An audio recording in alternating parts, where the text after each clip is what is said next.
still attached with cricket. You are a coach of a country. You have coached the country who have played in T20 World Cup. How you find this Indian cricket team? And you know the team is trailing in Australia in Border Gavaskar Trophy today. The last test of the series has started.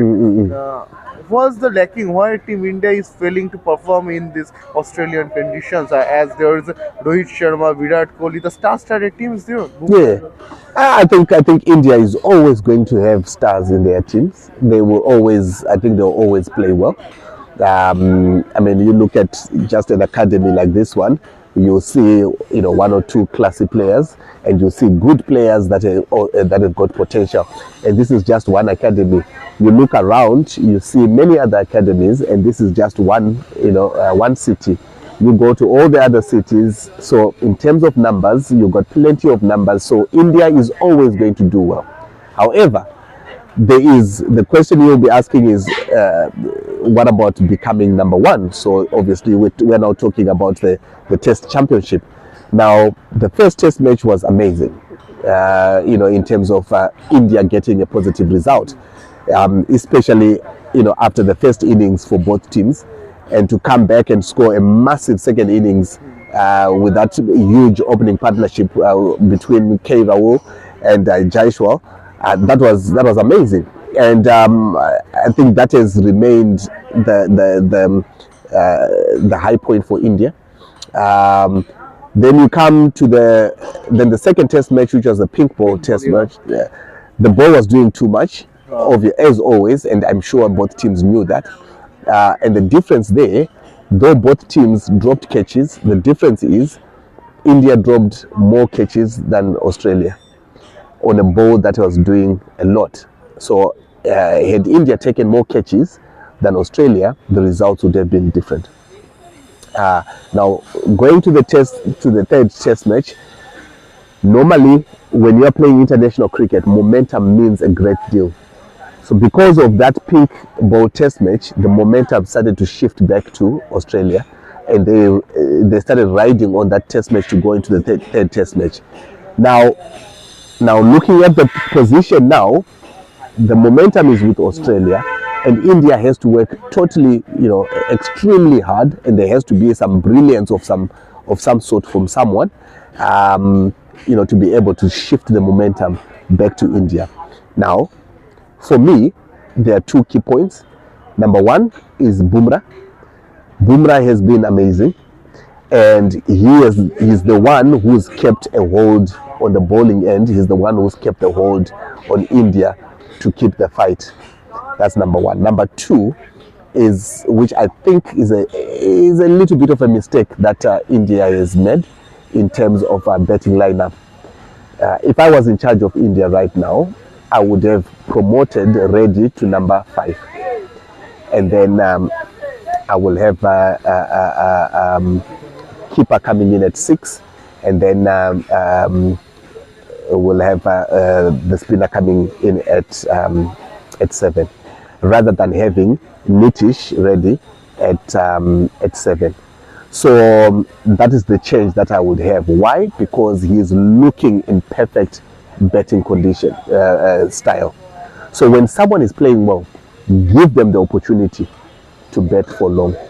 So betting at number 7 is not going to be enough time. Absolutely, as you have said, and it gives me immense that you have thoroughly and closely watching this team, and you have closely watched all the matches of the series. I'm a student of the game. I love my cricket, and cricket is in the fingertips. When I'm watching, it's easy to see what can be done and things like that, because it's in the fingertips. And just to make you updated, I just want to say you, the 5th test has started. This is the 3rd innings game is going on. India is all out on 185. Still in this match as well, Virat Kohli has scored only 17 runs. Against Rahul scored 4 runs, gives 20 runs. The only highest scorer of this team is Rishabh Pant, who scored 40 runs. Yes. What's happening with Virat Kohli? Why he cannot connect the ball perfectly?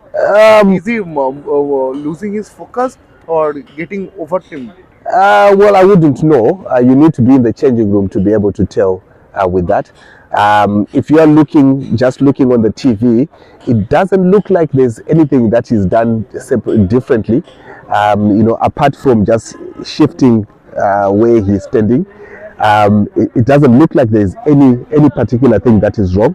However, you've got to understand that when the pink ball was being played, the first innings of the first test match was bowler friendly. The pink ball is bowler friendly. The wicket they're playing today is also bowler friendly. So that leaves probably 3 innings where it was probably batting friendly. That's the second innings of the first test match, which you did well, you got 100. Then the third test match, which had a good batting wicket. So that's another 2 innings. So to really now go down to criticize him would be a little bit unfair, because a lot more other batters have done exactly the same. Are you happy with the work that Gautam Gambhir is doing as a coach? I haven't really studied his coaching style, because it's very difficult to study someone's coaching style. You can only judge what's happening in the game. But in terms of how he coaches and whatever, you need to spend a bit more time with the team, or to have been with him, which I've never been. I could tell you, Rahul Dravid's coaching style, because I was in the changing room with him many of the times. I know his character, and also I spent a lot of time asking him a lot of questions. And apart from that, he also coached the under-19s, and you could see his progression and how he did things. So it's easy to be able to tell how he coaches. Whereas with Gautam Gambhir, I've got no idea. I've never spent time with him in the changing room. I've never had a proper conversation with him to be able to understand what type of a coach he is. I know that in terms of a character, he's an aggressive character. That I understand, which I don't know if it's a positive or a negative in the Indian environment. I would think that any coach or any captain should have a bit more calmer characters, because India as a whole always want results, and they always want positive results every time. So the hypertension is always there. So someone who calms things down is definitely a good idea. And I know the captain that's there now, Bumrah, he's got that character, and he would definitely make a very good captain. And you also need a coach that has got the same character to calm things down, because there's always a lot of pressure. Taking you from your answer, just 2 quick questions to you. Yes. Should Rohit Sharma play Test cricket, still continue to playing Test cricket? And should BCI make Jasprit Bumrah full-time captain for Test cricket? I would answer the second one easily, because I've got big belief in Bumrah.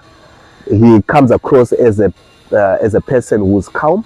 He comes across as a person who's liked by everybody in the changing room, which helps a great deal. I would go with the second one easily, because I think he deserves such a chance. He's had good success rate as well as a captain. And we have seen that Pat Cummins as a fast bowler, what he is doing as a captain. Yes. So Bumrah is much more good quality than Pat Cummins has, and he has the captaincy material as well. We have saw that in previous times. 100%. I would choose, if I was choosing between 2, and it's Cummins or Bumrah, I would take Bumrah anytime. Obviously, there is a little bit of a question mark where bowlers are injury prone. Obviously, it's because of the loads that they put on their bodies. So I think if that is managed well, and sometimes there's a good vice captain, that shouldn't be a problem. But for him to be full-time captain, I would back that 100%. In terms of Rohit Sharma, I think